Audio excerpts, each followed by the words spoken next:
In the early hours of 9th January 1991, a giant United States Air Force's transport aircraft, the C-141 Starlifter, lowered its body onto the tarmac of Bombay's Sahar International Airport, now called Chhatrapati Shivaji International Airport.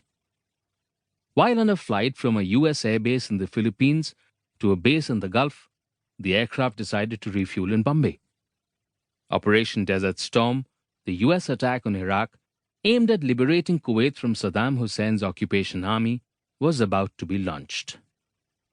The US armed forces were gathering men and material in countries surrounding Iraq in preparation for an attack. Information of the aircraft's arrival and departure was conveyed by the Intelligence Bureau to the then Cabinet Secretary, Naresh Chandra. Chandra decided that the Prime Minister should be briefed immediately. Prime Minister Chandrasekhar, an ex-congressman and a quintessential Congress socialist, was angry. Why would the United States want to implicate India in its campaign against Iraq's strongman, Saddam Hussein? Saddam had been friendly towards India, the only Arab leader to support India against Pakistan on the Kashmir issue. But then, Chandra reminded the Prime Minister that Saddam had now become a terrible dictator, ready to destroy any opposition. He had become unpopular among the Arabs and was engaged in a territorial dispute with Iran. Moreover, India needed US support in securing assistance from the IMF. It was time for India to rethink its approach.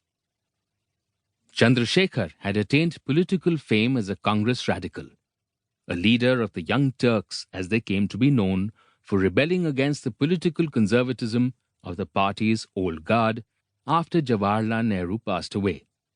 He quit the Congress party in protest against Indira Gandhi's decision to perpetuate herself in office by imposing the emergency and suspending the normal functioning of a democratic constitution.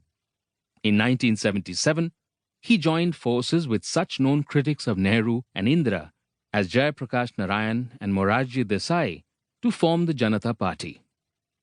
When the Janata Party came to power in 1977, he chose to be party president rather than become a minister in Morarji's cabinet. He may well have viewed Morarji, already 81, as a transitional figure.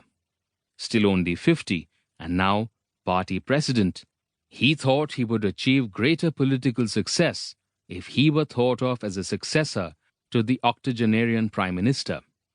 Spartan in lifestyle, Chandrasekhar had learned how power worked in Lutyens' Delhi.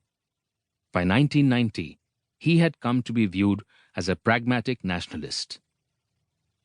The Foreign Office was, however, divided on Iraq. Some felt Saddam was still a useful friend of India, and so the government should deny refueling facilities to US military aircraft henceforth. Others felt that Saddam's actions had already imposed a heavy burden on India, not only by pushing oil prices up, but also by creating uncertainty for thousands of Indians living in Kuwait. Moreover, there was no evidence that the aircraft that had already refueled and left was carrying any military hardware. It, and those to follow, may have had only non-combat material.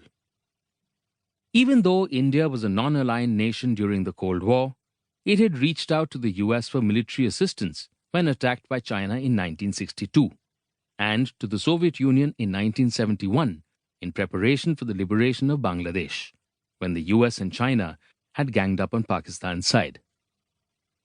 It was now India's turn to respond to a US request for help.